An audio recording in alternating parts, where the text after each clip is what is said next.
Cristian Heiseke. Vamos a estar hablando hoy de la intensificación de la producción mediante sistemas de integración agrícola ganadera en campos bajos.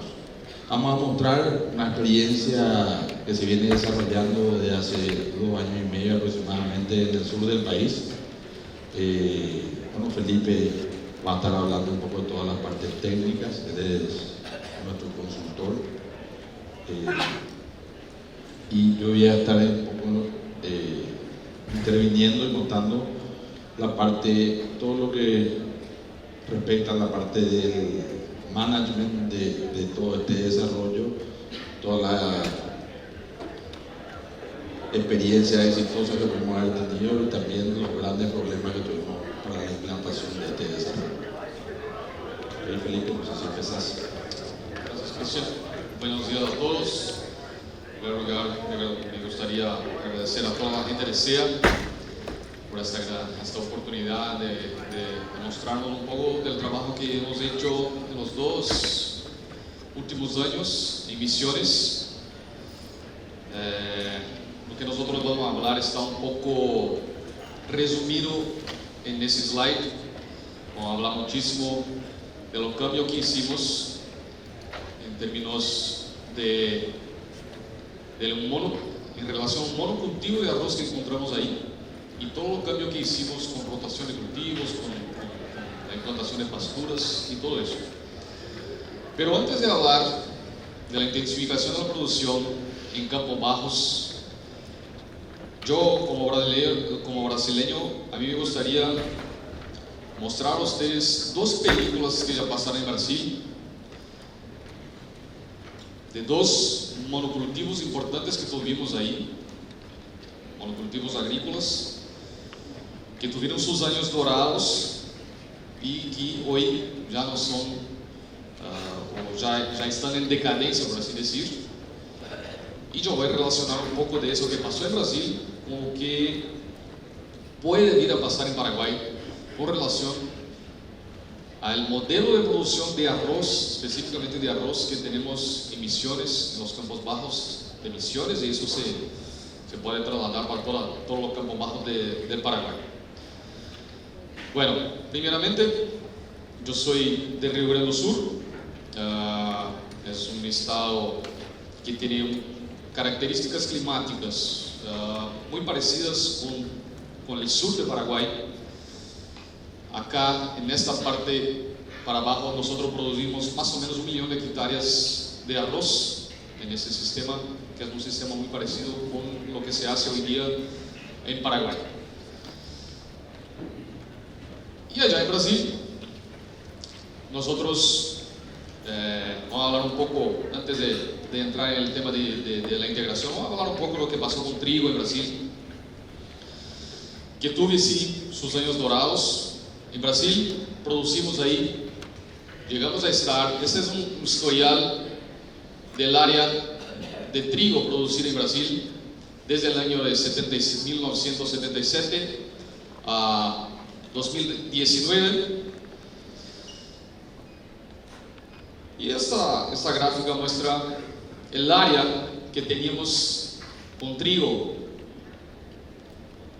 en Río Grande do Sul. En verdad, ese es de Río Grande do Sul, casi 2 millones de hectáreas en exactamente 40 años atrás. Y hoy nosotros tenemos 700.000 hectáreas de trigo cultivada en Brasil, en Río Grande do Sul. Y esto pasó básicamente por la apertura de los mercados que tuvimos en los años 90 más o menos. Y ahí nosotros, como un país que tiene costos de producción altísimos y un trigo de una calidad mediana, sufrimos mucho con la entrada de trigo de otros países, especialmente Argentina, Canadá y Estados Unidos. Entonces ahí empezó la decadencia del trigo en Río Grande do Sul, en Brasil de modo general. Hoy día tenemos 700.000 hectáreas de productores que hacen muy bien la cosa, pero tendríamos ahí 2 millones de hectáreas, es una disminución bastante significativa. Y lo mismo pasa con Brasil, con arroz. Lo mismo pasa con arroz. Ese es un gráfico del área de arroz en Brasil desde 77 a la safra pasada, llegamos a tener más o menos 6,5 millones de hectáreas de arroz en Brasil, y hoy tenemos ahí más o menos 1,7 millones de hectáreas de arroz en el país. Entonces eso significa más o menos en promedio que disminuimos el área de arroz en unos 120,000 hectáreas al año en los últimos 40 años. Significa más o menos un Paraguay a menos de producción de arroz en Brasil todos los años en los últimos 40 años. Eso es reflexo del problema que tenemos con los monocultivos agrícolas. En Rio Grande do Sul, eso estoy hablando de Brasil, en Rio Grande do Sul específicamente, la película es un poco distinta. Esta es la evolución del área cultivada con arroz desde 77 hasta hoy. Y tenemos ahí, en los años 80 tuvimos más o menos 700,000 hectáreas, en los años 90 más o menos 900,000, y en los últimos 20 años ahí tuvimos un promedio de 1 millón de hectáreas sembradas con arroz. Entonces, esto muestra un poco de la competitividad que tiene el arroz de Rio Grande do Sul en comparación al resto de Brasil. Pero lo más importante de eso es que tenemos ahí una tendencia muy clara de disminución de área de arroz por un modelo de producción que ya se agotó. Y los pronósticos que hace Embrapa, por ejemplo, esta es la proyección de área de arroz en Brasil para los próximos 9-10 años. Vamos a tener ahí una reducción significativa en el país de modo general, y en la safra 2026-2027 la expectativa es que tengamos menos de 1 millón de hectáreas en todo el país. Es una tendencia muy clara. Y si seguirmos la tendencia que tenemos en los últimos 40 años y aplicarnos esa gráfica, no es diferente. Tenemos esa proyección de disminución de área en los próximos 10 años. Esa reducción de área de arroz, básicamente para nosotros allá, tiene 4 factores. El costo de producción cada vez mayor para nosotros, el monto pagado al productor que no acompaña ese aumento de costo de producción, la apertura del mercado en Mercosur. Esto para Brasil, como un país que no sabe competir, es terrible. Nuestro costo de producción es mucho más alto que de Argentina, de Uruguay, de Paraguay. Y también el agotamiento de las áreas por el exceso de cultivo de arroz en campos bajos en nuestros campos bajos en Rio Grande do Sul. Una mirada sobre nuestros costos de producción para que tengan una idea de cuán grave es la cosa para nosotros allá. Esa gráfica muestra la evolución del costo de los costos de producción de arroz en Rio Grande do Sul desde 2011-2012, que tendríamos un costo en 2011-12 de menos de $1,000 por hectárea, y hoy tenemos un costo por sobre $2,000 por hectárea. Eso es un aumento de 150%. Y si miramos el precio pago al productor en 2011-12, es prácticamente lo mismo que se paga hoy. Entonces, eso va agotando la capacidad de competencia de Rio Grande do Sul en el mercado como un todo, en un mercado abierto, como es lo que tenemos en Brasil hoy día.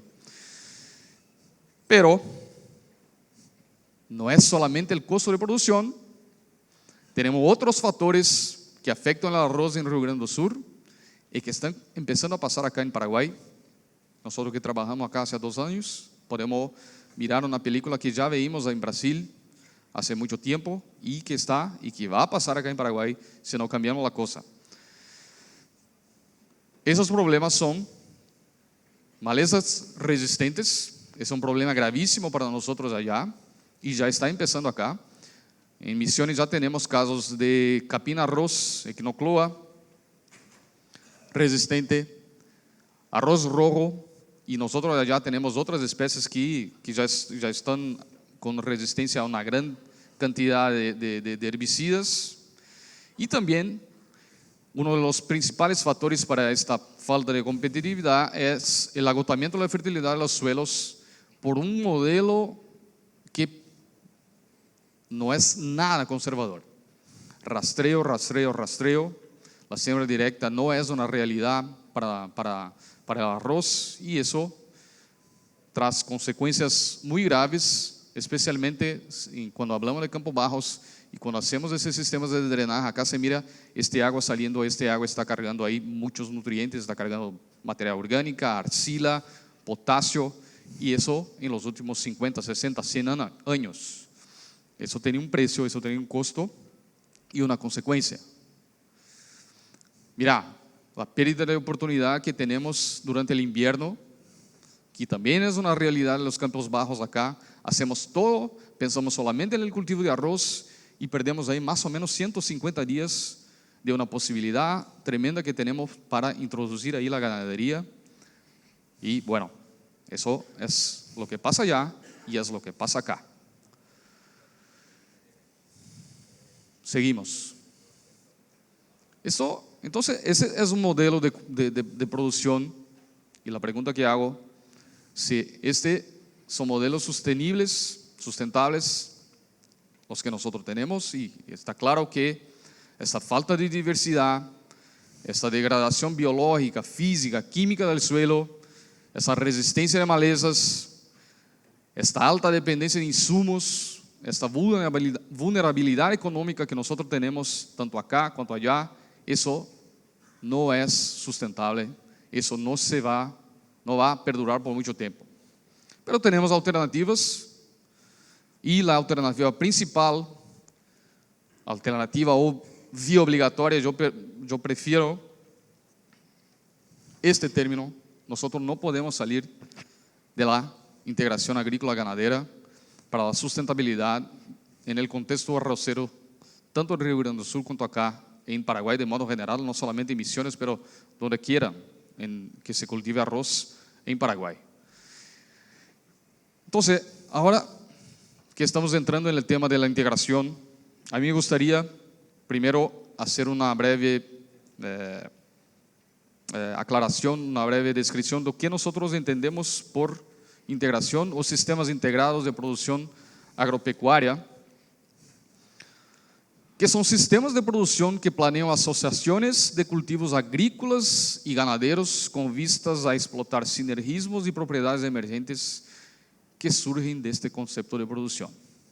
En resumen, podemos resumir este texto en una ecuación matemática muy simple, que 1 más 1 no es 2, 1 más 1 puede ser 3, y nosotros vamos a demostrar a ustedes por qué esta sinergia de la ganadería con la agricultura puede generar resultados muy promisores, muy buenos en términos de producción y de sustentabilidad. ¿Y cómo se hace esta integración? Bueno, primero de todo, tenemos que cambiar la manera, el modo como tratamos nuestro principal patrimonio, que es el suelo. Tenemos que parar de rastrear, o tenemos que rastrear lo mínimo posible y llegar lo más próximo posible de la siembra directa en estos campos bajos. Y tratar la agricultura y la ganadería con la misma filosofía de trabajo, con la misma velocidad, con la misma intensidad de producción, y con los aportes que tenemos que hacer tanto para la agricultura, que son muy altos, pero también podemos hacer algunos aportes que no son tan altos, pero necesarios en la ganadería y que van a generar ahí resultados económicos muy buenos. Y todo eso incluye ahí algunos puntos clave para tener el suceso de esta intensificación sostenible. Tenemos que trabajar con la intensidad de pastoreo adecuada, con buenas prácticas de manejo, con diversificación, y ahí yo voy a hablar mucho de lo que estamos haciendo de diversificaciones en esos campos bajos.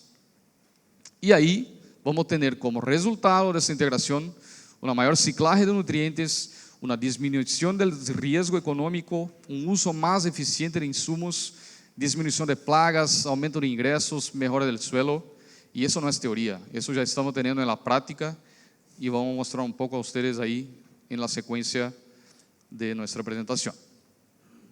Bueno, ahí, aún definiendo la integración, eso puede ser una simple sucesión. Acá en Paraguay es muy común tenermos ahí, especialmente en el norte, y hablo del norte porque los conceptos de integración agrícola ganadera son universales. Vamos a hablar hoy específicamente de Campos Bajos, pero eso se puede hacer en cualquier parte.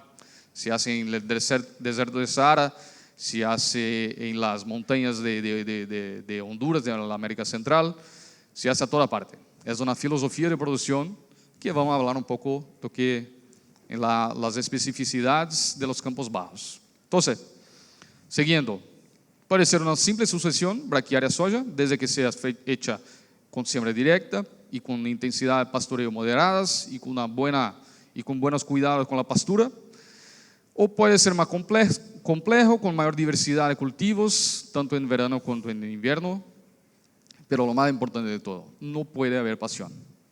Y eso es lo principal entrave, la principal dificultad que tenemos con la implementación de los modelos integrados, porque siempre hay algo de pasión, o por la agricultura o por la ganadería. Entonces tenemos que cambiar un poco, tenemos que pensar una hectárea en sus 365 días del año y hacer lo mejor que podemos hacer, o con la ganadería o con la agricultura, porque ahí sí vamos a tener la sinergia que estamos buscando de los sistemas integrados. Y eso no es ninguna novedad. Nosotros acá no estamos creando nada. Eso es una ola en Brasil, la ola de integración agrícola ganadera en Brasil. Hoy día es reflejo de nuestros problemas, de nuestros costos de producción, y la gente está cada vez más ingresando en los sistemas integrados de producción. Y esta gráfica muestra lo que tendríamos en el año de 2005, 1,9 millones de hectáreas. 2015 tendríamos 11,5 millones de hectáreas con integración en Brasil, y los datos más actuales demuestran que tenemos más de 15 millones de hectáreas ya en los diferentes biomas, en Cerrado, en Caatinga, en Amazônia, en los Campos Bajos, a toda parte tenemos la masiva implementación de sistemas integrados de producción. Y en los Campos Bajos específicamente, esa es una foto de dos áreas lado a lado, donde tenemos ahí un modelo del pasado y el modelo del futuro. Siembra directa, pasturas hibernales, pastoreo moderado, y también acá en esa área específicamente diversificación de cultivos, la soja, el pasto Sudán y una serie de otras alternativas, y claro, la inserción del componente animal. El componente animal vamos a demostrar que son los soldados que hacen un trabajo, los operarios que hacen un trabajo extremadamente importante para la agricultura, pero con muy buena rentabilidad. Eso queremos mostrar también, que no es solamente un trabajo operario, sino que es un trabajo que también genera resultados interesantes. Y claro, eso ya no es ninguna novedad para nosotros allá en Rio Grande do Sul. La rotación de cultivos, la soja ya está ahí en 300.000 hectáreas en nuestros Campos Bajos. Es una alternativa interesante, es importante, es fundamental. Ya tenemos algo de esa realidad en Misiones, pero todavía seguimos con riesgo. Los riesgos inherentes a los cultivos agrícolas siguen. Entonces no es solamente rotar, es rotar y tener el componente animal en los sistemas agrícolas. ¿Por qué? Porque la ganadería es la clave para llegarmos a la construcción de un suelo de calidad. Un suelo de calidad, dependiendo evidentemente del manejo que hacemos en términos de fertilización de las pasturas, en términos de manejo del proceso de pastoreo.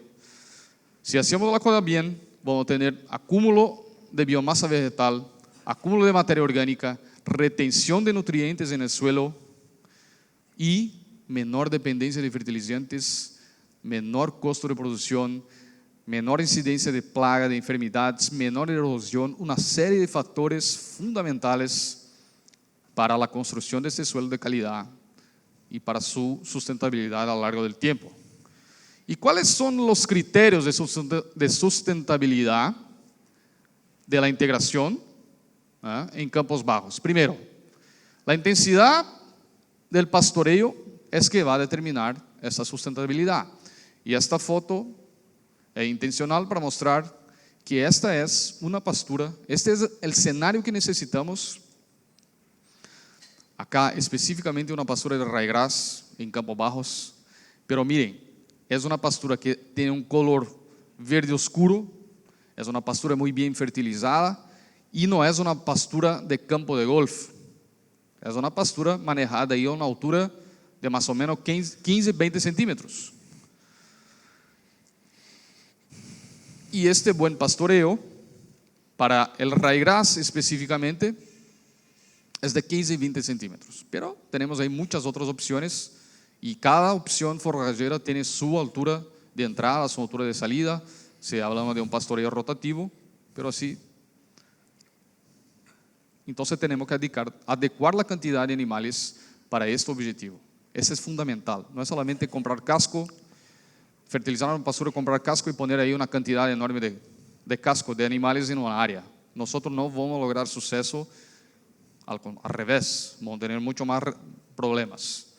Y este número de animales por área y su distribución es que va a definir la capacidad de estos espacios para promover el balance de carbono positivo o negativo en el sistema. El animal sí puede ayudar o puede perjudicar, depende de la manera con que el dueño maneja esos animales. Entonces, si manejamos bien la cosa, vamos a tener algo como eso. Acá tenemos un ejemplo, puede ser avena, puede ser ryegrass, puede ser braquiária. Lo que tenemos es que cuando tenemos pastoreo animal, la producción de biomasa vegetal es mucho mayor do que simplemente hacer una cobertura vegetal. Acá, en el ejemplo que tenemos de avena, el potencial de producción en una pastura de avena sin pastoreo es más o menos 3-4 toneladas de materia seca por hectárea. Y cuando introducimos el animal en un pasto bien manejado, fertilizado, llegamos a una cantidad de pastura ahí, de biomasa, de 7, 8, 9 toneladas por hectárea. Y esta producción de biomasa sobre la superficie es proporcional a la producción de biomasa de raíces. Entonces, tenemos una producción de biomasa que no podemos mirar tremendamente mayor cuando introducimos estos conceptos de manejo animal. Entonces, mira, así quedamos y con pasar el tiempo, la producción de biomasa vegetal y también el ciclo, el tiempo de desarrollo de una pastura cuando bien manejada es mucho mayor.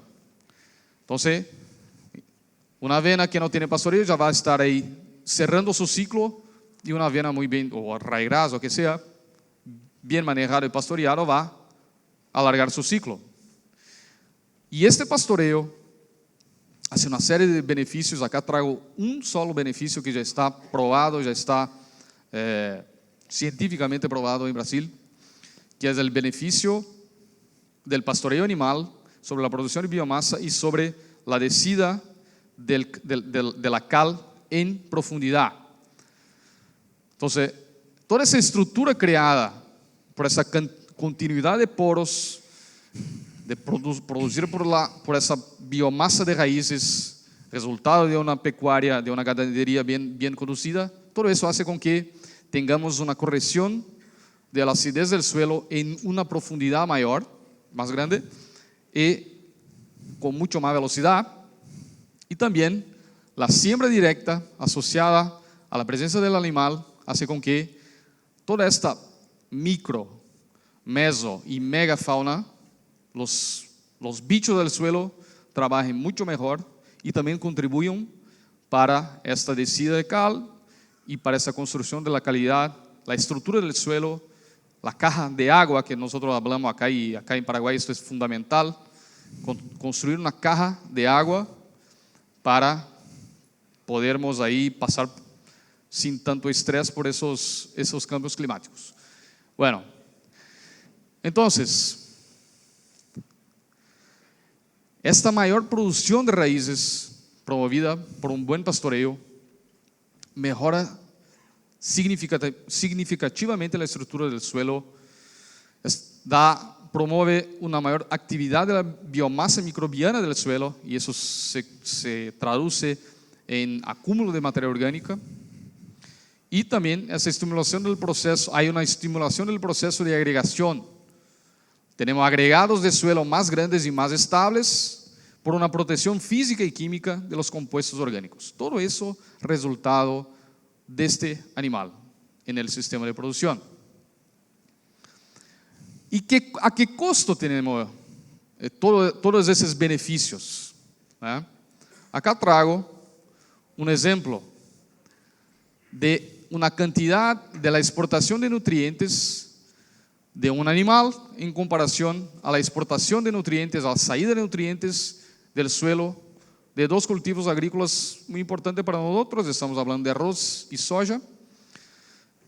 Acá hago una conversión de nutrientes en fertilizantes, urea, superfosfato triple y cloruro de potasio. Entonces, resumidamente, un arroz que produce 10 toneladas por hectárea va a exportar, va a sacar del suelo el equivalente a 310 kilos de urea, a 53 kilos de fósforo y a 40 kilos de cloruro de potasio. La soja, una soja de 3 toneladas por hectárea, va a exportar algo como 400 kilos de urea. Claro, tenemos la fixación biológica, pero esto es la cantidad de urea equivalente a urea de una producción de 3 toneladas por hectárea de soja. 44 kilos por hectárea de superfosfato triple y 83 kilos por hectárea de cloruro de potasio.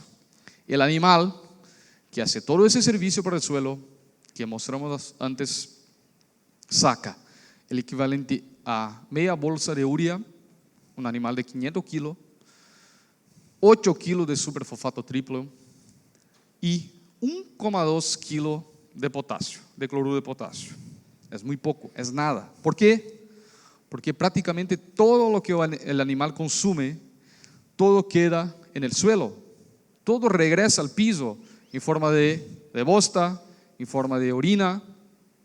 Entonces, esto promueve una ciclaje de nutrientes y también el estímulo animal con el pastoreo hace con que estos nutrientes estén constantemente en la parte aérea, en el suelo, y eso todo, claro, es lo que queremos para producir específicamente o especialmente un suelo de calidad. Acá tenemos un ejemplo científico de lo que estoy hablando, un trabajo hecho en Rio Grande do Sul, en un suelo muy parecido, prácticamente igual a lo que tenemos en La Teresa. Contenido de arcilla bajo, contenido de fósforo, materia orgánica, todo medio bajo. Y después de 2 años de integración, esta era el mapa de materia orgánica del suelo en 2013, y este era el mapa de materia orgánica del suelo en 2015. Esto es un aumento muy significativo. En 2 años, eso es un aumento muy significativo. Claro, aportamos fertilizantes, pusimos ahí un sistema de pastoreo que es el ideal. Los cultivos agrícolas ahí también fueron hechos con un paquete tecnológico para alta productividad, y el resultado que tenemos es eso. Lo mismo pasó para el fósforo. Acá tenemos diferentes sistemas de producción. Acá, cuanto más grande el contenido de fósforo, más tiempo los animales quedaron en la parcela. Entonces, fósforo es un punto, es un nutriente que acá en Paraguay, en la gran mayoría de los suelos, sacamos del Chaco del contexto, pero en la gran mayoría de los celos, fósforo es un problema terrible en Paraguay y limita muchísimo. Y la presencia del animal en los sistemas ayuda a mejorar este proceso.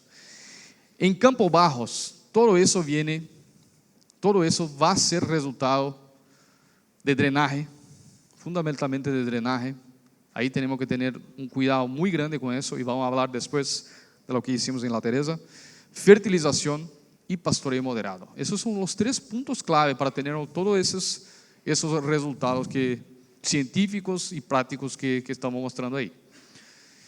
Entonces, ¿cuándo empezar un sistema integrado de producción? ¿Cuándo salir de un monocultivo agrícola, de arroz, sea de soya, sea de maíz? ¿Cuándo empezar? ¿Por dónde empezar? ¿Y cómo empezar? Hablemos específicamente de los Campos Bajos. Acá me parece que tenemos algunos arroceros ahí.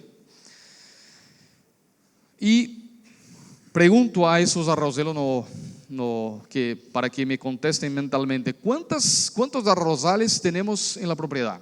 ¿Cuántas parcelas distintas tenemos en la propiedad en términos de producción?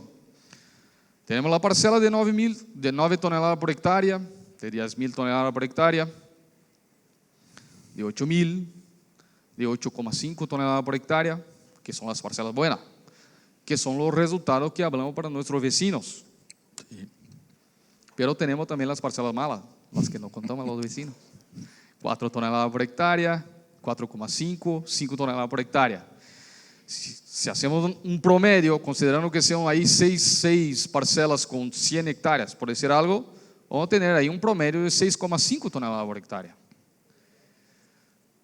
El costo de producción hoy, me dije que el costo de producción hoy en Paraguay está en promedio algo como un $1.300 por hectárea, y considerando los precios del producto hoy, eso equivale a una producción de 7,1 toneladas por hectárea. Para empatar, para igualar la cosa, el costo con resultado, tenemos que cosechar por lo menos 7 toneladas por hectárea. Y entonces, ¿qué hacer con eso? ¿Por qué no sacamos? ¿Qué hacemos con esas parcelas? Estas son las parcelas donde tenemos que iniciar el trabajo, que son las parcelas que un día, hace no sé cuántos años, llegaron a producir bien, pero con el monocultivo de arroz se fueron agotando y los resultados fueron se apequeñando por un problema de capim arroz, o por un problema de arroz colorado con capim arroz, o también las parcelas más antiguas y menos fértiles, resistencia de malezas, baja respuesta a la fertilización. Los motivos son varios, pero esas son las parcelas que tenemos que sacar del sistema temporariamente, no sé, por 1, 2, 3, 5, 6 años, para que se recuperen y que vuelvan a producir bien, como un día produjeron. Esas son las áreas que tenemos que empezar el proceso de integración. Entonces, señores, hago acá un breve historial, una conversa un poco teórica, y ahora vamos a pasar a la parte práctica de la cosa. No sé si Cristian quiere hacer algunas consideraciones. Antes que nada quería contarle un poco que nosotros empezamos en La Teresa con el arroz en el año 2013. Nos venimos de una empresa ganadera al 100%. En el año 2013 decidimos entrar en el negocio del arroz porque estábamos totalmente rodeados de arroz. Dijimos, bueno, si funciona, ¿por qué no podemos hacer nosotros? Entramos, eso trajo un boom de desarrollo, una velocidad de desarrollo muy interesante. Y ese desarrollo fue comiéndole espacio al área ganadera. Entonces teníamos un excelente desarrollo, muy buena producción, pero le estábamos comiendo espacio al área ganadera. Entonces, así como subía nuestra producción agrícola, bajaba nuestra producción ganadera. Fuimos viendo qué podíamos hacer en un congreso en el Brasil en el año 2015 aproximadamente, 2016. Escuchamos esto que acaba de explicar Felipe, que yo le había pedido que él dé un poco esta pequeña introducción para que todos puedan entender de qué es lo que le pasa a los campos, ¿verdad? Entonces, le invitamos a Felipe a que venga a Paraguay, que venga a conocer lo que era el desarrollo de La Teresa. En ese momento teníamos aproximadamente 3.000 hectáreas ya mecanizadas de arroz, y evidentemente estaban sacándole los espacios, le estaban sacando los espacios importantes a la ganadería, y eso nuestra ganadería iba disminuyendo y nuestra agricultura iba creciendo. Bueno, en ese desarrollo una cosa que nos llamó o que tuvimos muy en cuenta era que las experiencias de Río Grande do Sur podrían ser muy interesantes, pero eran en otro lugar, en otra latitud, está más abajo de Paraguay. Ahí Felipe le invitó a William Marquió. William Marquió es el director ejecutivo de la red de fomento ILPF de todo el Brasil. Es una persona con mucha experiencia en el gerenciamiento de grandes proyectos. Y con él se hizo un equipo, ¿verdad?, multidisciplinario que trabajó en La Teresa y está trabajando también en otros campos que tenemos en la empresa, pero le pusimos mayor énfasis como primer punto a La Teresa. Ahí teníamos un poco, teníamos que ver un poco con prudencia. Acá lastimosamente no es como en el Brasil, que en el Brasil el Embrapa, o en la Argentina creo que se llama el INTA, te pueden mostrar y vos podés ir a acceder a grandes desarrollos o desarrollos de estudios que ellos hicieron. Acá en Paraguay no tenemos esos desarrollos, ¿verdad? Entonces teníamos que apechugar un poco eso con nuestra espalda y ir haciendo desarrollo de alguna manera un poco prudente. Pero un poco prudente en un campo de 13.000 hectáreas, hacer 50, 100 hectáreas no hace número. Y nuestro problema en la parte ganadera era muy importante porque venía una disminución. Llegamos hasta un punto de tener que poner todos los animales de la recría en confinamiento porque perdíamos peso y íbamos perdiendo. Entonces, el siguiente punto fue ir a visitar al Brasil, ir a ver un poco los problemas que había en el Brasil con toda la gente que está sembrando soja hace 20, 30 años y los problemas que están teniendo. A todo esto, a un paréntesis en el medio, en Japón hay gente que hace 400 años está plantando arroz, pero un feroz latifundista en Japón tiene 1 hectárea, ¿verdad? Entonces, donde hay un problema, va, saca la mano, va arreglando, remueve la tierra. No es lo mismo que desarrollos extensivos como tenemos en esta zona. Entonces, vimos, tenemos esa fortuna de que cada vez que nos vamos al Brasil o vemos o salimos un poco del país, nos subimos en un túnel del tiempo y tenemos la posibilidad de ver lo que va a pasar en el futuro, lo que está pasando después de varios años de un desarrollo. Nos asustó terriblemente y decidimos implementar esto en el Paraguay. Teníamos un tema, un beneficio, que es el no tener una tradición agrícola. Teníamos una tradición ganadera, pero no teníamos una tradición agrícola. Entonces no teníamos esa pasión que habla Felipe por sistemas agrícolas específicos, sino que estábamos abiertos a todo. Teníamos sí una pasión que era la de producir dinero principalmente, ¿verdad? Y que el campo sea sustentable en el tiempo. Porque como le digo, entrar en este esquema de desarrollo agrícola en un inicio, en los primeros 5, 6, 7 años, es un boom, es fantástico, pero después eso viene como una montaña rusa, viene hacia abajo, trayendo una cantidad de problemas. Y un problema adicional que había era que, como trabajamos en el arroz, bueno, al inicio todos nuestros ingresos venían de la ganadería, viene el arroz, viene con unos ingresos fantásticos, pero el arroz no es la soja. El arroz es muy complicado de vender, es decir, se puede vender, es muy fácil vender, lo que es difícil es vender con lucro. Entonces, teníamos que, de alguna manera, empezar a equiparar las cosas, empezar a equiparar los negocios en no depender exclusivamente del arroz o no depender exclusivamente de la parte ganadera, sino poner otros jugadores en el medio, como es el caso de la soja, que es bastante líquida. Ahí tenemos la posibilidad de hasta poder, no llegamos a eso, pero podemos vender antes de producir. Y poder hacer un mix de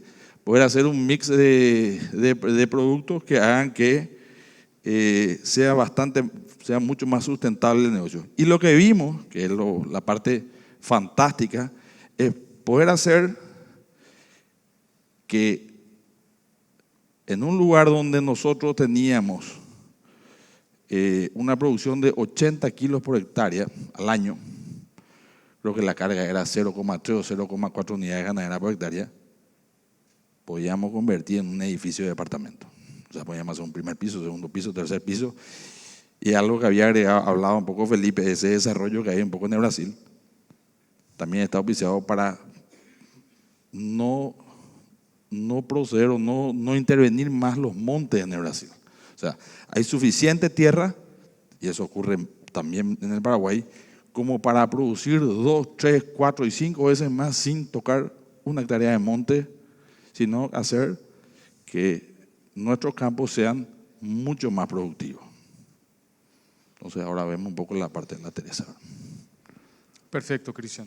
Para que la gente se ubique un poco, acá más o menos estamos en Misiones, cerca de San Juan Bautista y San Ignacio, cerca del río Tebicuari. Este es un mapa de la parte agrícola de la Teresa. Acá tenemos el río Tebicuari y, claro, el desarrollo de arroz empezó por la parte más cerca del río y fue subiendo. Y hoy tenemos ahí más o menos 3.700 hectáreas en una propiedad de 13.000 hectáreas, donde el proyecto original era llegar a algo como 7.000 hectáreas de arroz. Frenamos un poco eso con otras posibilidades. Ahí te agrego una cosita, Felipe. Claro. Hoy en día, esa propiedad de 13.000 hectáreas, esa es una imagen del 2016. Lastimosamente no pasé un poco la imagen, la última imagen. Hoy tenemos 7.000 hectáreas mecanizadas en el campo. De las 7.000 hectáreas mecanizadas, este año se sembró 3.850 hectáreas de arroz. Ahora, el arroz es el gran desarrollador del campo, es el que viene y es el que desarrolla toda la infraestructura, es el que permite pagar estos caminos, los canales laterales, todo ese desarrollo. El arroz es el principal sponsor, ¿verdad? El que permite por su producción. El arroz, a diferencia un poco de la soja, tiene excelentes producciones en los primeros años y después va en decadencia. La soja tenemos al revés, va en los primero, segundo, recién tenemos un excelente resultado creo que al tercer, cuarto año, ¿verdad? Entonces, el arroz permite ese desarrollo y trae un poco todo el beneficio de poder tener las hectáreas mecanizadas. Y una hectárea, estamos hablando que ese arroz trajo que hoy en día en la estancia hay más de 300 kilómetros de camino camionable. O sea, el camión tiene que poder entrar hasta el medio para poder salir con la producción. Eso después es totalmente utilizado en la soja, la ganadería y todo. Eso era más o menos el escenario que nosotros encontramos ahí hace 2 años cuando empezamos el trabajo. Lindos arrozales, una infraestructura tremenda y una ganadería sobre rastrojo de arroz. O sea, un sistema mixto. No era un sistema integrado, un sistema mixto donde teníamos una velocidad, una filosofía para la producción agrícola y una otra velocidad y otra filosofía para la producción ganadera. Y un largo tiempo, como dijo Cristian, confinamiento cada vez más importante en el sistema y los costos de producción de carne, por supuesto, seguían también agrandando. Y como todo trabajo que un consultor tiene que hacer, tenemos que mirar principalmente sobre los puntos negativos del lugar donde estamos llegando. Tenemos muchos puntos positivos, pero acá quiero poner un énfasis sobre algunos de los puntos a mejorar que encontramos ahí. Por ejemplo, repetición del cultivo de arroz en la misma zona. Eso pasa también en Brasil, en Río Grande do Sul, ya sabemos el resultado que tendríamos. Infestación de arroz rojo y capim arroz, ausencia de rotación de cultivos, baja utilización del potencial del campo natural. Tenemos ahí partes con buenos campos naturales, baja productividad de ensilaje de sorgo, y es un tema básicamente por drenaje, es una zona que necesita mucha atención. Dificultades para conciliar las actividades agrícolas y ganaderas en momentos críticos. Siempre se puso más atención y siempre se puso más esfuerzos en la parte agrícola y la parte ganadera ahí perdía algunos momentos importantes por no tener ahí gente, no tener maquinaria, etc. Y un suministro de forraje equilibrado durante el año, y que hacía con que tendríamos que usar ahí el confinamiento por a veces más de 150 días del año. Entonces empezamos el trabajo. La primera cosa que decimos es que tenemos que hacer un sistema de drenaje. Tenemos que tener mucho más atención con el drenaje de las áreas. Acá, no sé si pueden mirar, pero esos son el tractor trafega acá con rueda de hierro y hace estos canalcitos ahí por dentro de la parcela para que lleguen a los canales que bordean las parcelas. Eso es parte de un trabajo de drenaje que estamos haciendo ahí para habilitar esa área para otras cosas que no sea solamente arroz. Microdrenaje sería eso, ¿verdad? Microdrenaje. Acá no sé si... Ahí está una aproximación. Y ahí ya habilitamos las áreas para empezar otras cosas. Te quiero interrumpir en el medio, que uno de los problemas más grandes que tuvimos en todo este desarrollo no fue toda esta parte técnica. Fue la integración de todos los recursos humanos del área ganadera con el área agrícola. O sea, evidentemente, bueno, teníamos en ese preconcepto que se había hecho, en el 2013 hicimos todo un área agrícola distinta o en un lugar distinto a lo que era el área ganadera.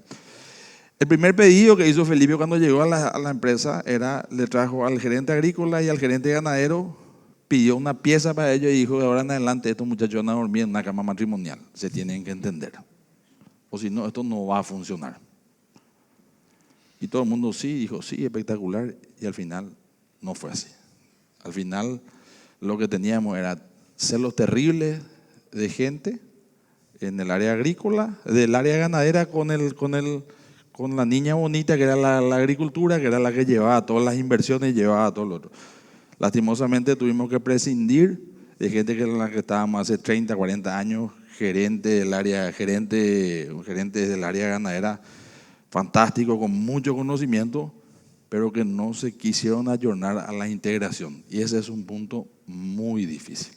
Un punto muy difícil y un punto que se tiene que tomar decisiones muy desagradables, pero si no, esto no funciona, ¿verdad? Como dijo Felipe recién, había que llevar la parte ganadera, teníamos que elevarle al mismo nivel del área agrícola. Y también teníamos que exigirle al área ganadera que funcione a la velocidad agrícola, que no es la misma. O sea, lo que se puede hacer hoy, hay que hacer hoy, no puede esperar para mañana, pasado, ni nada, como funciona en el área agrícola. Eso fue muy difícil y fue lo que retrasó un poco todo el desarrollo, pero me parece un tema bastante normal. Esta es una foto del Pasto Sudán que sacamos semana pasada. Aquí un poco para mostrar cómo evolucionamos en las cosas, cómo aprendimos, y eso es un problema. Acá tenemos un problema, un país que no tiene investigación, tenemos muy poca información, entonces nosotros somos un poco consultores e investigadores, tenemos que estar siempre buscando ahí. Y bueno, estamos cada vez más mejorando los procesos de este sistema integrado. Acá tenemos un Pasto Sudán mucho mejor implantado este año, entonces ya tuvimos resultados buenos en otros años, pero ahora estamos con condiciones mejores para todavía tener mejores resultados. Ese es el ryegrass que introducimos ahí, una especie, una forrajera riquísima, con contenido de proteína muy bueno, una posibilidad de pastoreo de más o menos 120 hacia 150 días durante el invierno, durante un periodo del año que no teníamos nada en La Teresa. Acá se nota cuando llegamos a la estancia y vemos todo lo que tenemos alrededor de eso. Es un oasis. Es un oasis verde, ¿no? Entonces, mira, el potencial que tenemos en Misiones para implantar este tipo de sistema es brutal, es tremendo.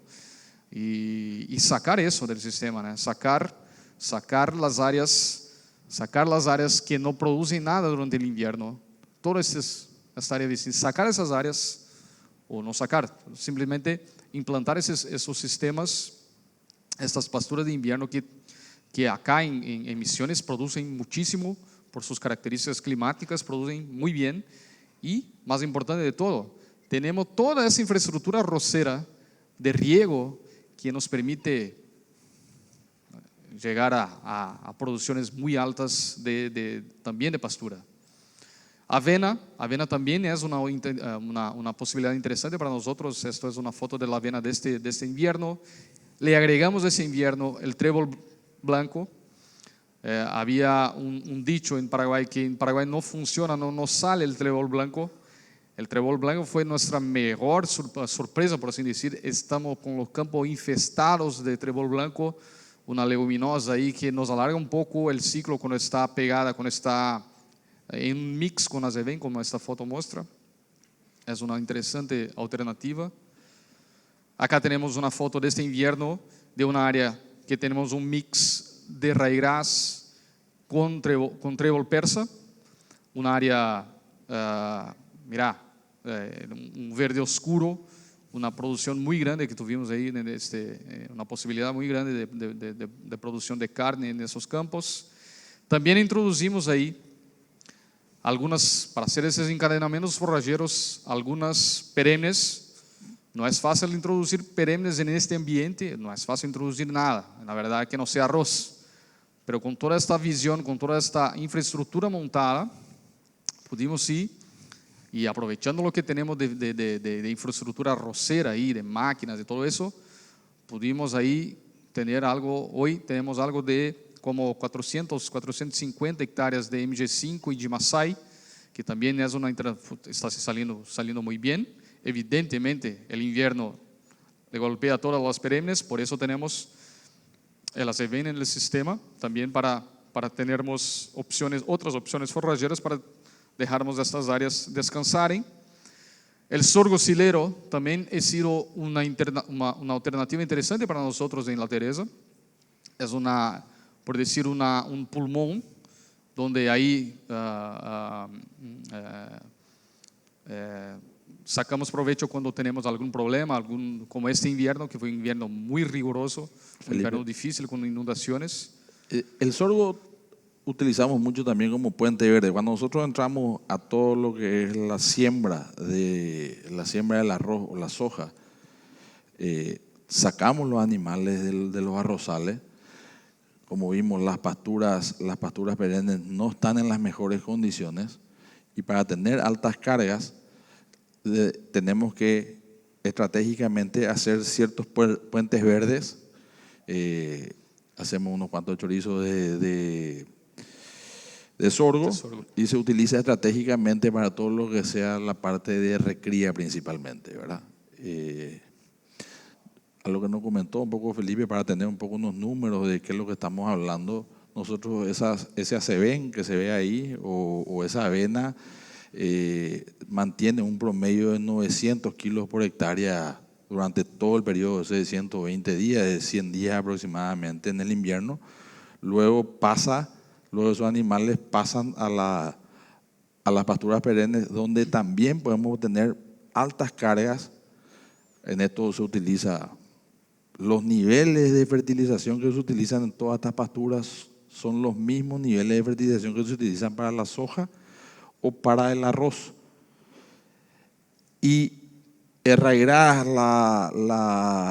o azevén o las avenas también sirven para hacer la capa orgánica, un poco la cobertura de la soja. O sea, entonces todo está totalmente integrado, ¿verdad? Bueno, para mostrar un poco el resultado de estos animales en pasturas, eso son animales de 15 a 20 meses en este estado, sin nada de sobreno, solamente criados a pasto. Seguimos.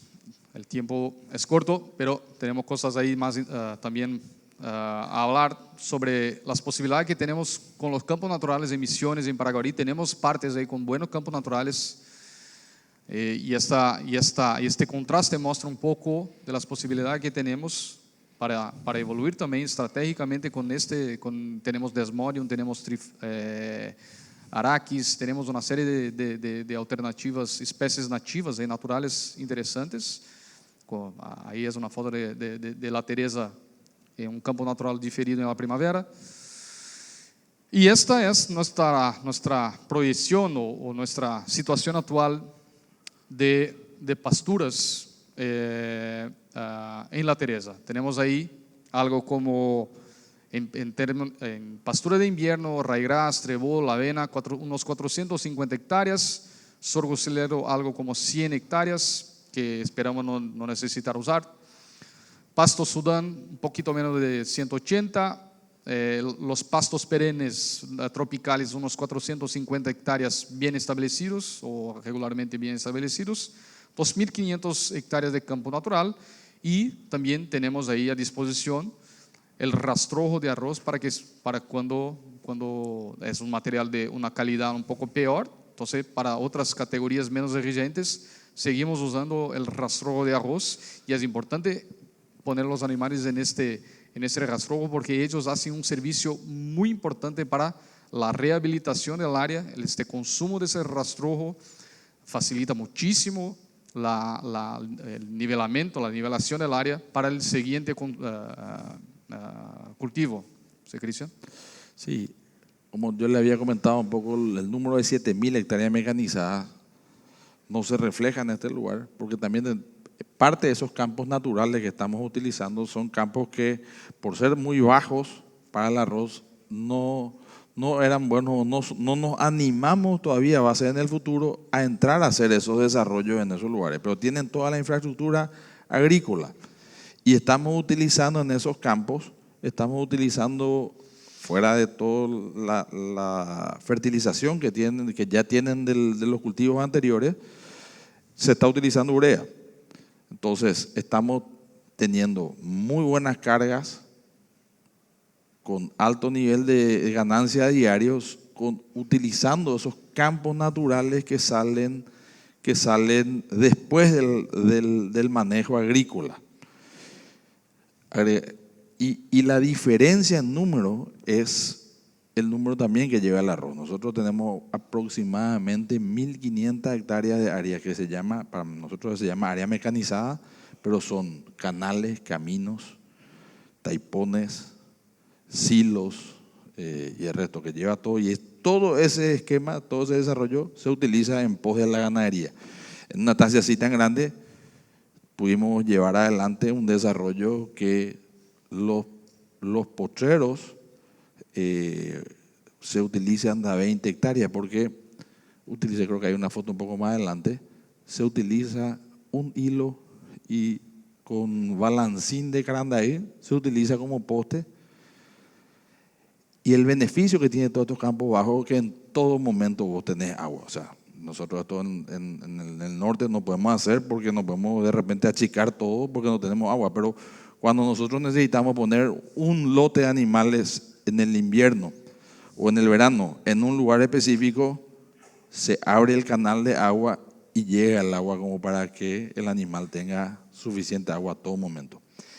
También utilizamos en todo lo que sea el raigras, trébol o avena,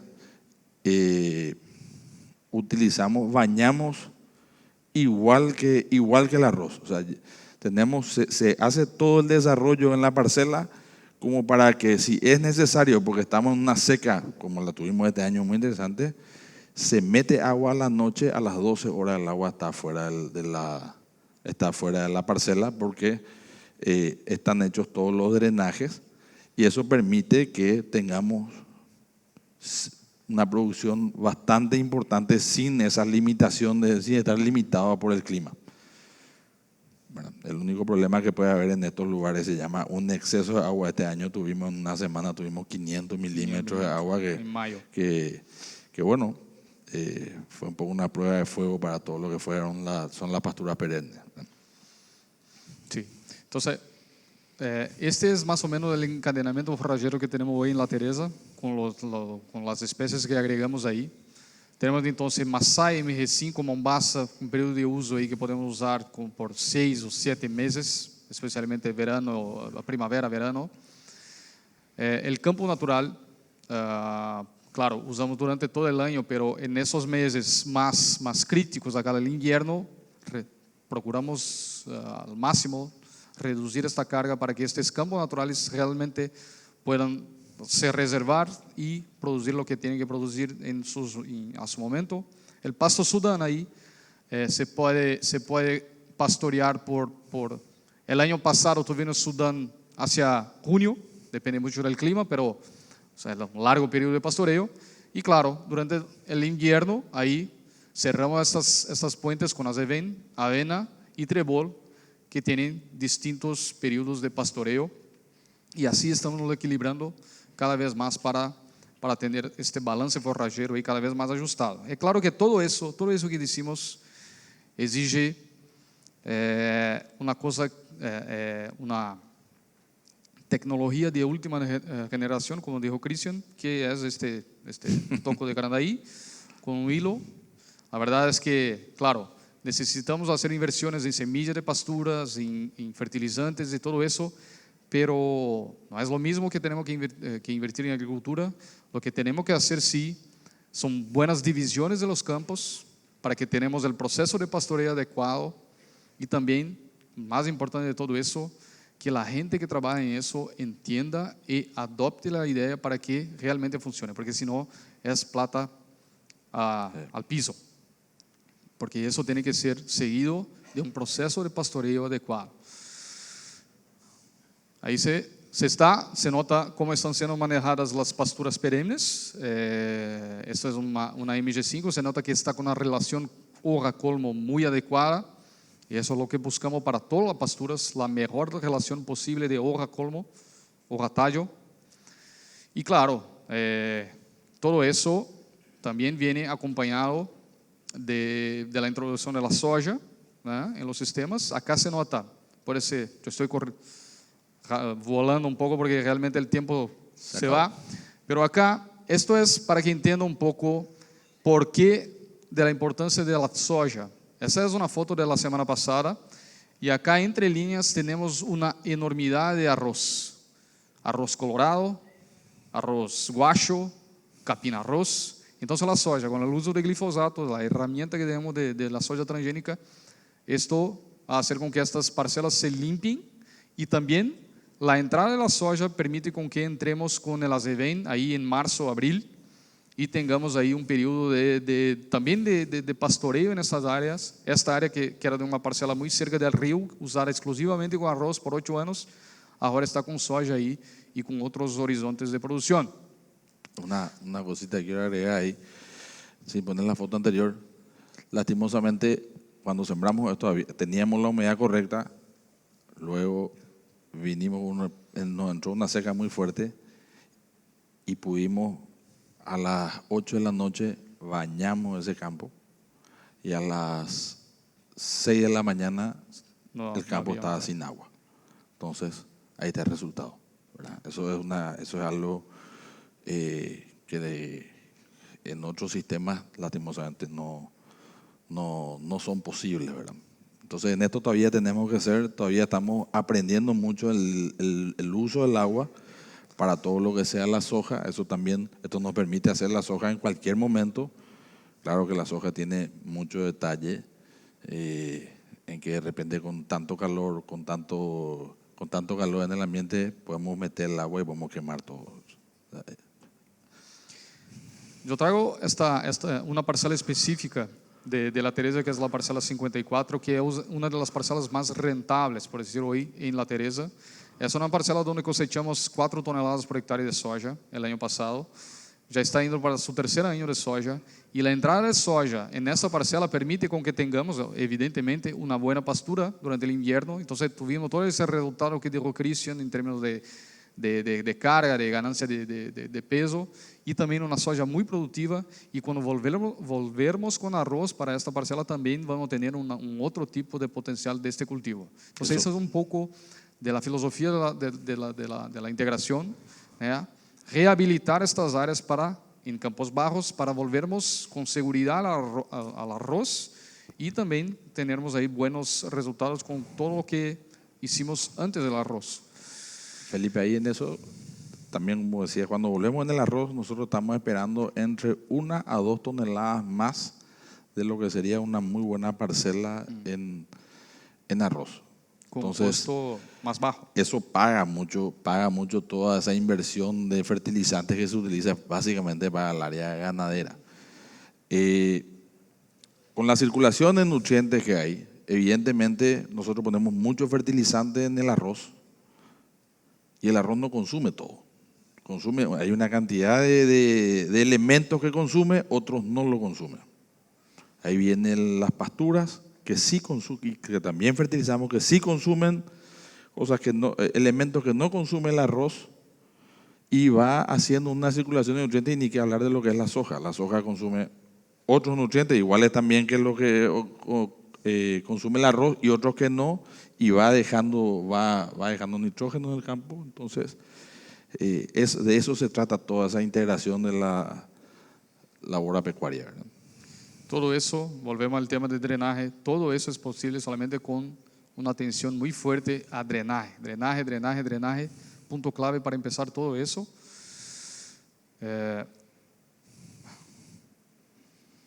Esta es la proyección hoy, unos 600 hectáreas de soja, y ahí es importante decir que no podemos empezar ahí con 5.000 hectáreas de soja de una vez solamente, porque realmente tenemos que aprender, tenemos que ir paso a paso, no podemos ir tan fuerte de primera. La proyección es llegar a una área de 2 o 3 mil hectáreas de soja con 2 o 3 mil hectáreas de arroz. El tiempo va a decir dónde vamos a llegar. Vamos a llegar a números similares. La idea es llegar a tenemos hoy casi 4.000 hectáreas, vamos a sembrar este año 3.850 hectáreas de arroz. Estamos terminando, nos faltan solamente 200 sembrar. Pero la soja en el circuito tiene que tener el mismo peso. Vamos a llegar a casi 4.000 hectáreas de soja. Como dijimos, vamos dando un poco paso de plomo, ¿verdad? De a poco, porque los golpes pueden ser muy grandes. Y la ganadería también va a estar con 1.500 hectáreas aproximadamente, de 1.500 hectáreas de campos de pastura perenne. También son las pasturas, hoy hicimos en los campos que son más altos, ¿verdad? Este año desde este próximo invierno vamos a empezar a ponerle a las pasturas, vamos a empezar a ponerle lo que dijo Felipe, que fue para nosotros un boom, algo que no teníamos previsto que tenga ese éxito, que era el trébol, con lo cual vamos a poder tener una carga bastante superior, ¿verdad? Y mejorando ese trébol comunal va a estar mejorando el campo, ¿verdad? Sí. Acá también una foto que sacamos la semana pasada que muestra un poco del pasado y del presente en La Teresa. Ese es el escenario que era La Teresa antes de todas esas inversiones que fueron hechas para la entrada de arroz. Un campo ahí que se vendía a $230 por hectárea, y hoy acá tenemos un campo que vale $2.500, $3.000 por hectárea, 10 veces más. 80 kilos por hectárea de producción. Acá. Y ahí tenemos aproximadamente $2.000 de producción por hectárea, ¿verdad? ¿Y cuál es el futuro que queremos llegar? Queremos llegar a un promedio de arroz de 10 toneladas por hectárea, y no es 10 toneladas para decir que llegamos a 10 toneladas por hectárea, como resultado de todo ese proceso a un costo mucho más bajo. Soja, 4 toneladas por hectárea, ya tenemos en Rio Grande do Sul gente ahí cosechando más do que eso, mucho más. No, es factible llegar con bajo costo de producción. Carne a pasto, a mayor parte del tiempo con animales jóvenes, siendo terminados jóvenes, y buscando siempre la sustentabilidad económica, evidentemente la más importante, productiva, ambiental, son sistemas ambientalmente conservadores, cultural. Misiones es una zona ganadera, es una región importante de ganadería en Paraguay, entonces respetamos eso. Y social también es un punto importante, solamente para darles un ejemplo. Cuando empezamos el trabajo en 2016 tendríamos ahí 55 personas trabajando, hoy tenemos 91, prácticamente el doble de gente, y eso es resultado evidentemente de toda esa intensificación, y eso también tiene resultado ahí, un resultado social importante para el país. Termino mi charla, señores, el tiempo vola, para mostrar un poco lo que yo entiendo que sea Paraguay. Es un foguete, es un gigante que puede llegar muy lejos, ¿eh? Tiene un potencial, tiene tierras, tiene agua, tiene gente dispuesta a invertir, tiene una serie de factores ahí positivos. Lo que puede atajar ese foguete es realmente, en mi punto de vista, es básicamente la falta de investigación pública en ese país. No hay país en el mundo que sea próspero sin investigación. Y acá en la América del Sur tenemos el ejemplo de Chile, de Argentina, de Uruguay, de Brasil, que son países que tienen sus propios institutos públicos y una gran cantidad de todo eso que mostramos ahí es resultado de esta investigación pública. Entonces, señores, ustedes tienen que presionar a sus políticos para que realmente, para que Paraguay pueda despegar, para que este foguete realmente pueda despegar, hay que poner presión sobre esos políticos para que cambien su visión sobre la importancia de la investigación en Paraguay. Y claro, agradezco muchísimo a la familia Heisek, a Cristian, a don Rafael por la oportunidad que dieron a nosotros, abrieron las puertas de Paraguay. Es una familia muy querida. Acá para nosotros siempre es un gusto tremendo estar en Paraguay, un pueblo amigo. Agradezco a SEA por esa oportunidad que nos brindan y bueno, muchísimas gracias a todos y estamos ahí para la discusión. Gracias. Muchas gracias, gente. Muchas gracias a todos.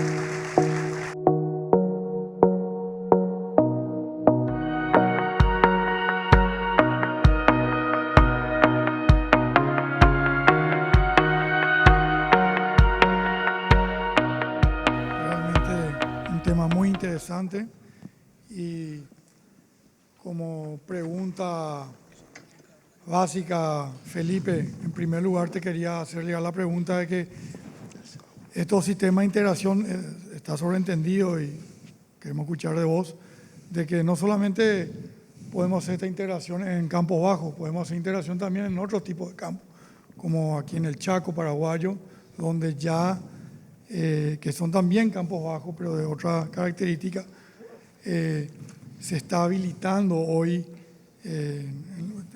estamos todavía en proyectos con el gobierno de realizar la gran ruta del arroz que va a unir prácticamente Villa Ayes con Concepción, todo a lo largo del río Paraguay, del lado del Chaco, y ya tenemos 2 o 3 plantaciones importantes de arroz del lado del Chaco, ¿verdad? Que son otro tipo, bastante parecidas, pero también otro tipo de tierra. Y también hay otros tipos, en el Chaco se está haciendo soja también. Entiendo que la integración agricultura-ganadería no solamente va para campos bajos, ¿verdad? Claro. La integración agrícola-ganadera es una filosofía más que nada.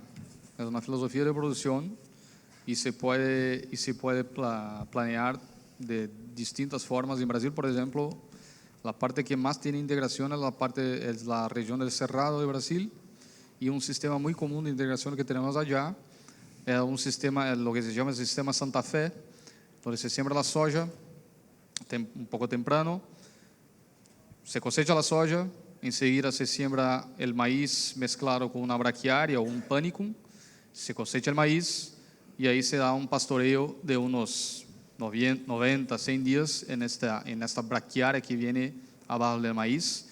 Y eso cambió totalmente la película en Cerrado de Brasil, porque tendríamos antes 1 o 2 cultivos agrícolas en la mitad del año, y ahora tenemos prácticamente 340 días de uso de la tierra en un sistema, en una área, en una región donde tenemos lluvias por 5 o 6 meses al año. Entonces, es parte de la integración también, es saber utilizar las herramientas que tenemos y saber posicionar esas herramientas que tenemos de acuerdo con el clima. Sobre el Chaco, muy interesante, muy importante este tema, porque en el Chaco a mí me parece que tenemos una disponibilidad de agua mucho mayor en relación a Río Tebicuarí. Tebicuarí. Está hablando del río Paraguay.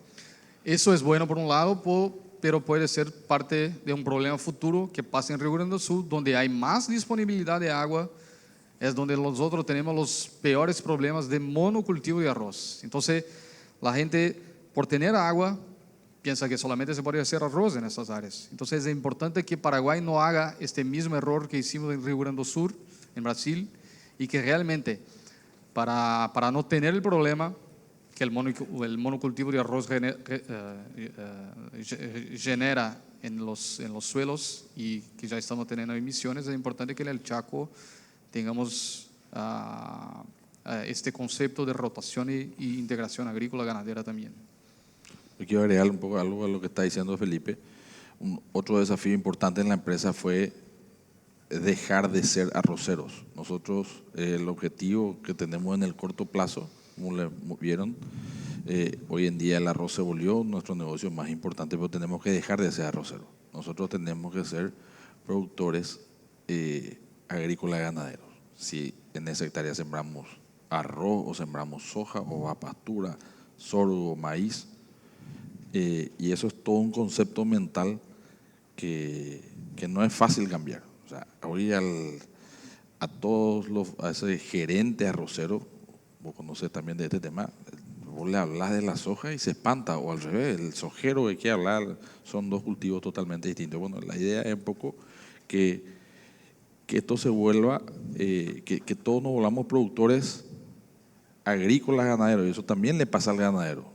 Para nosotros fue un salto terrible pasar de la ganadería a la agricultura, pero es un poco el salto necesario, cruzar el otro lado del puente y la producción se exponencia con todos sus riesgos, ¿verdad? Fernando. Está prendido, ¿verdad? Bueno, acá las preguntas que yo tengo son, las que está haciendo la gente, es básicamente qué cara soporta el rastrojo y qué categorías de animales poner y qué ganancia diaria de peso se puede lograr. Y también preguntan por los fardos de arroz, qué se puede hacer con eso. Bueno, Cristian después puede complementar la contestación. El rastrojo de arroz, la calidad del rastrojo de arroz ni se compara con la calidad que tenemos de todo eso que demostramos ahí en términos de pasturas perennes, invernales. Entonces, las categorías de animales que tenemos que usar ahí son otras, ¿no? Son las menos exigentes. Y también hay un cuidado que tenemos que tener con la agricultura, con la ganadería sobre el rastrojo de arroz, es que no se puede, hay que apretar para que este rastrojo de arroz no vuelva a semillar. Esto es un problema, puede generar un problema grande, especialmente infestación de arroz colorado en estos campos. La ganancia diaria es muy variable, claro, depende de la categoría, pero principalmente la calidad del rastrojo, y eso va a depender de cuándo se cosecha el arroz.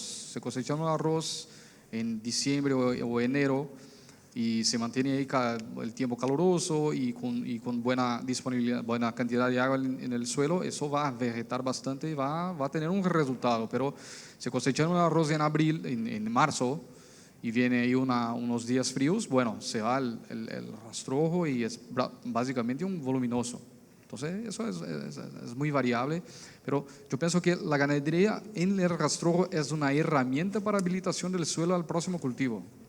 No ponemos ahí poner todas las fichas ahí sobre lo que podemos sacar de carne del rastrojo de arroz. Eso no ponemos. Pero si dieras una estimación de cara, ¿qué sería? ¿200 kilos por hectárea? ¿400 kilos de cara de animal por hectárea? ¿O qué? ¿Y qué ganancia más o menos se puede lograr en esos 2 meses, 3 meses de pastoreo? 2 meses, 3 meses para mí es mucho. Tenemos que quedar con yo prefiero una carga altísima por un corto periodo de tiempo. ¿Por qué es altísima? ¿1000 kilos? ¿800 kilos? No, más que eso. Una carga altísima por 15 días, unos 3.000 kilos por hectárea. Ok, 3.000 kilos por hectárea. Okay. 3.000 kilos por hectárea, pero eso se maneja conforme las otras posibilidades forrajeras que el productor va a tener. Pero para mí, yo prefiero 15, 30 días máximo, una carga de 1.000 a 3.000 kilos por hectárea, para que consuma rápidamente y para que no permita que este rastrojo de arroz vuelva a semillar. Un manejo que implementó Felipe en el campo era de que tengamos una altísima carga luego de la La cosecha. primera lluvia después de la cosecha. Eso nosotros estimamos más o menos que también el animal está cosechando aproximadamente 300, 350 kilos de arroz, también él está cosechando. Y uno ve un poco entrando animales, vacas con cría principalmente, que mejoran muchísimo su estado, ¿verdad? Pero también otra función que cumple esa ganadería es alivianar mucho el trabajo del rolo faca, ¿verdad? El rolo cuchilla, que permite hacer prácticamente es un pequeño laboreo para, no llega a ser siembra directa, pero es lo más cercano a la siembra directa que tenemos, ¿verdad? Entonces permite que eso a nosotros en horas máquina nos bajó aproximadamente 20-25% las horas máquinas de trabajo en la preparación del suelo para el próximo cultivo de arroz.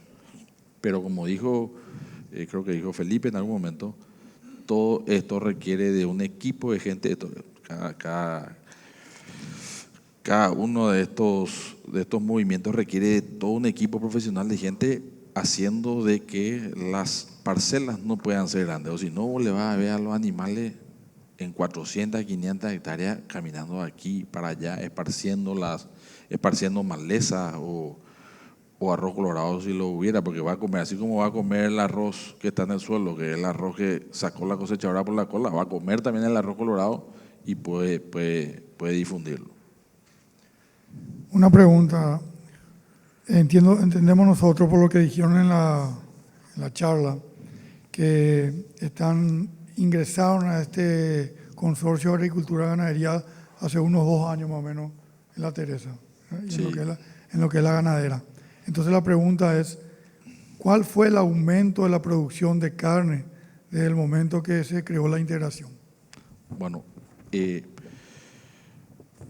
volvemos a lo mismo. O sea, hace 2 años y medio aproximadamente, cuando ingresa Felipe, lo que estamos metiendo son los otros cultivos de invierno. O sea, ya teníamos campos naturales, campos bajos naturales y teníamos rastrojo de arroz, que lo utilizábamos al máximo. Con todo este desarrollo que hicimos, pareciera ser que es chica, en relación a todo pareciera ser chica las 500 hectáreas o 550 hectáreas de ACBEN o las 500 hectáreas de pastura Bernet. Todo el campo en el invierno está en esos lugares. O sea, nosotros estamos manejando lo que hubiésemos podido tener en el campo, una carga de, ¿qué te puedo decir? De 0,3, 0,4 unidades ganaderas por hectárea, pasamos a 4 unidades ganaderas por hectárea en el invierno, ¿verdad? Y eso se consigue no solamente con el raigral, sino con la posibilidad de poder regar ese raigral y la urea. Y ahí tenemos un poco una briga, una pelea con Felipe, porque Felipe quiere poner más urea. Y vamos un poco porque el potencial es poder irnos, Felipe, corregime, tiene que ir 2.000 kilos por hectárea en ese invierno, ya que tenemos la posibilidad de la humedad, de poder poner humedad en el suelo, ¿verdad? Entonces, la carga por hectárea o la ganancia, la carga por hectárea, estamos hablando de más de 10 veces, ¿verdad? Y la ganancia, estamos hablando de campos de pastura con un alto nivel proteico. Entonces, ahí está toda nuestra recría. Anteriormente, como yo les había hablado, pasábamos la recría, teníamos que poner en el confinamiento por tener campo. Este fue el primer año que estamos terminando de invernar machos en el campo. Tenemos todo el lote de Carimbo 8, con 24 meses, 500 kilos arriba, terminado yendo a confinamiento, pasando por un periodo de 60 días de confinamiento, yendo al frigorífico. Este año tuvimos, con esa lluvia que tuvimos un problema de que se nos mojó un poco de arroz.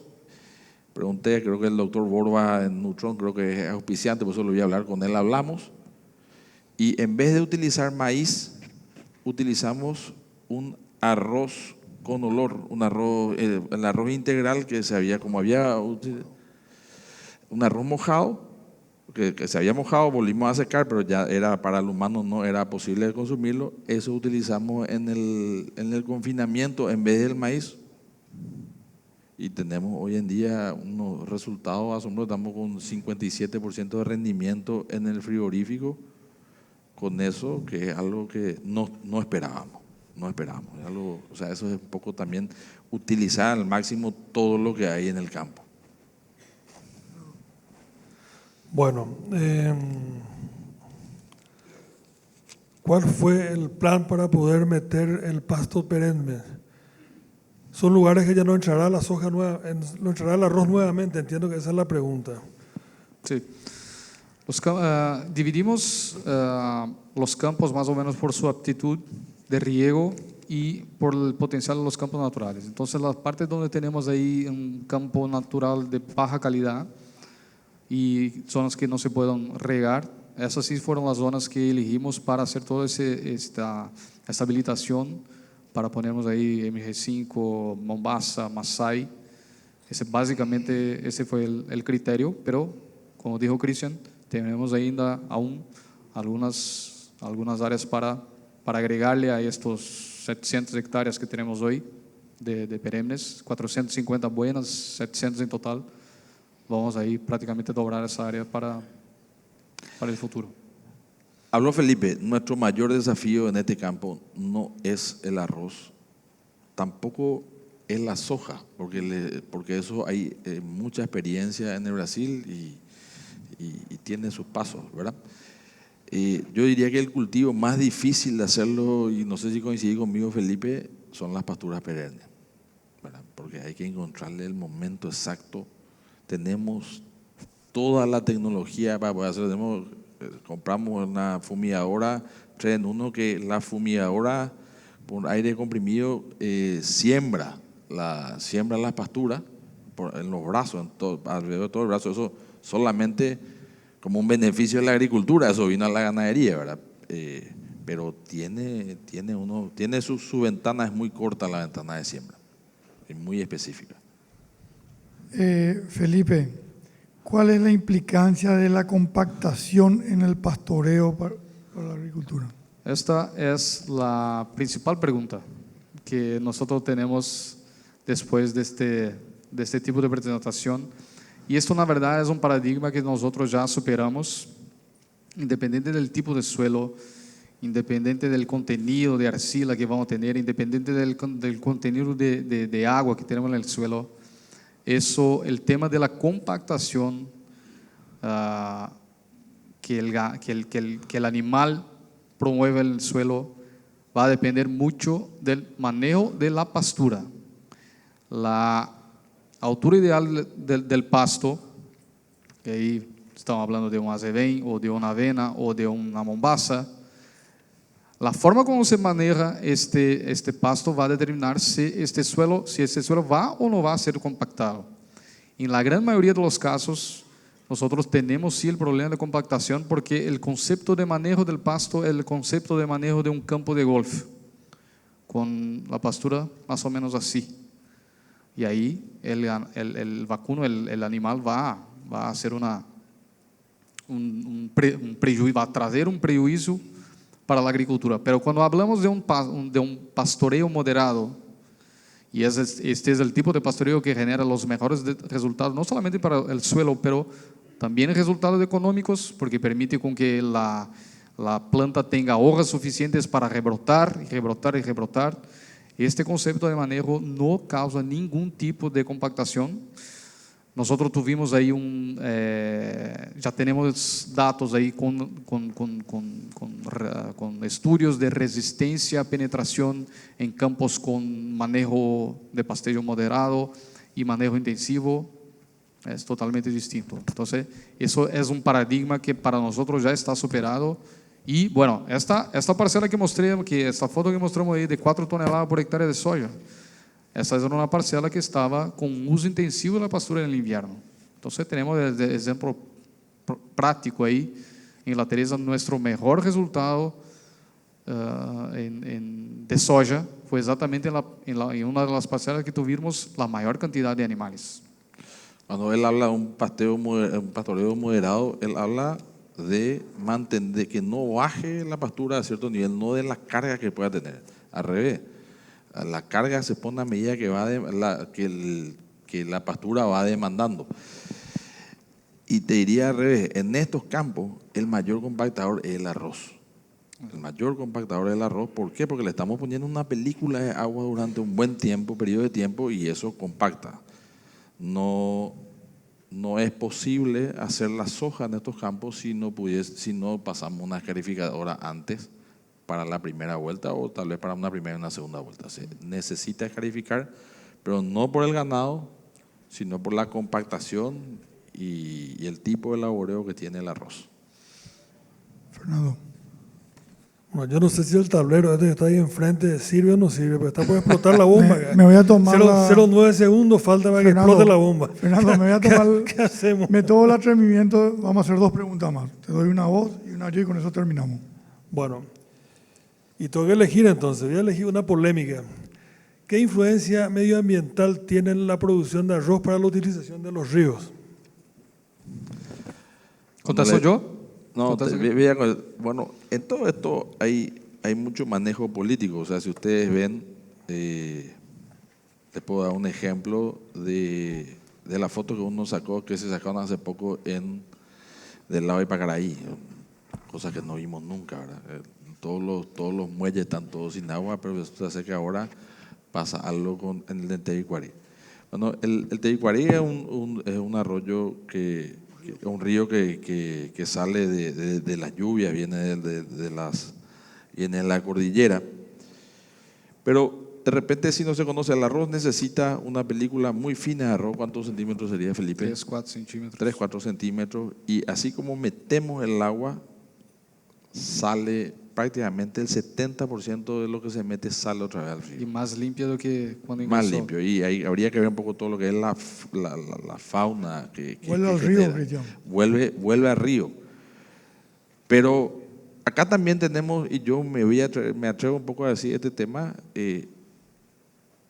Felipe contó cuando teníamos 12, cuando teníamos 55. Antes que empiece la agricultura o el arroz acá, en el campo de 13.000 hectáreas no había 13 personas trabajando. Hoy tenemos más de 100 personas metidas, porque tenemos también el silo metido ahí, todo el secadero del silo metido ahí.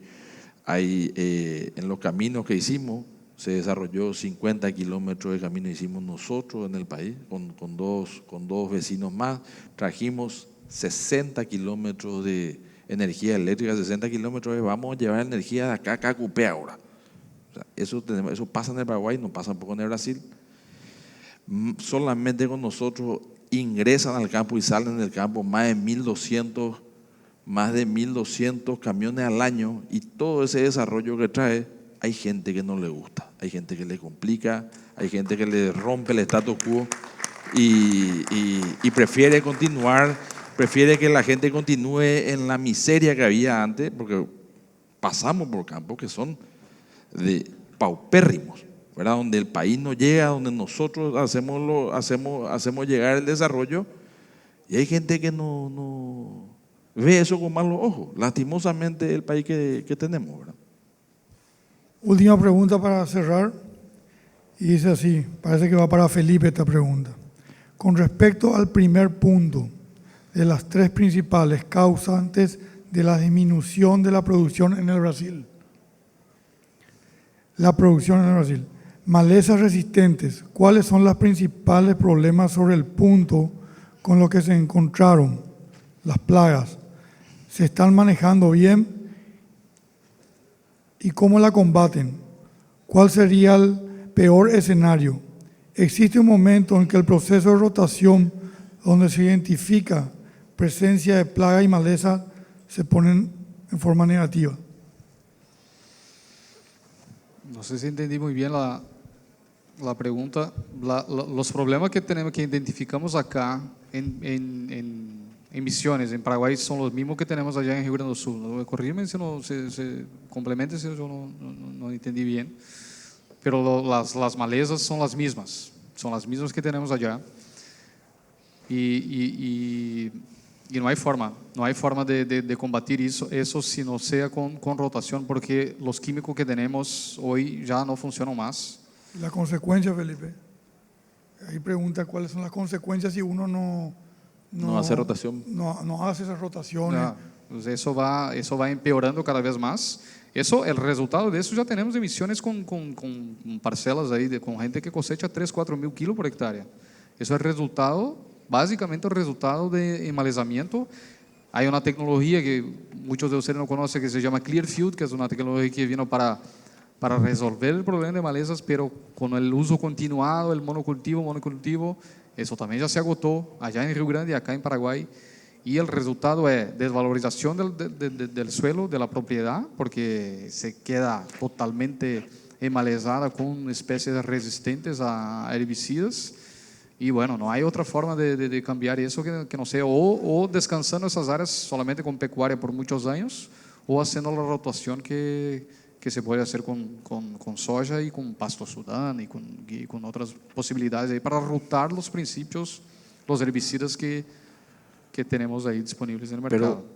Pero Felipe, algo que vos nos habías un poco enseñado, que no se puede desarrollar un poquitito en un periodo corto de tiempo, es lo siguiente. Eso pasa un poco porque de repente tenemos muchos ganaderos también que alquilan su campo a arroceros. El campo se va degradando muchísimo por la extracción de fósforo que tiene, ¿verdad? Se va debilitando entonces también por la infestación de maleza, pero principalmente los desequilibrios de nutrientes que va teniendo el suelo. Y eso hace que, como dije al inicio cuando empecé a hablar, primero tenemos un boom de desarrollo y después tenemos así como una montaña rusa, un descenso brutal de la producción. Fernando. Bueno, creo que tenemos que ir cerrando por el tiempo. Sí, cerrando. Entonces, primero le agradezco al CEA este seminario nuevamente que nos enseña un poco a todos. También, cuando me invitaste a participar, me dijiste que querían que los más antiguos estemos acá. Entonces te dije, no, cambiar por la gente de más experiencia, no los más antiguos. Dame un calificativo un poco más suave. Lo otro es, yo creo que la agricultura cambia la visión del ganadero. Totalmente. Y eso es importantísimo. Nos está haciendo ver la ganadería de otra manera. Y creo que lo que tenemos que aprender es hacer sistemas que funcionen y probar los sistemas, ir desarrollándolos. Porque a veces el sistema que queremos emplear no está bien diseñado y queremos culpar a la gente el fracaso del sistema, del esquema. Entonces tenemos que pensar bien lo que vamos a hacer. Si tenemos la gente adecuada, eso que vos mencionaste hoy es muy importante, la gente no se adecua fácilmente, no, para nada. Es un desafío. Entonces tenemos que trabajar con nuestra gente, trabajar con el sistema, pensar que creo que es lo más barato que tenemos, para ir cambiando las cosas que nos salen bien y hacer cosas que salgan bien, ¿verdad? Directamente corregir los errores, es una palabra.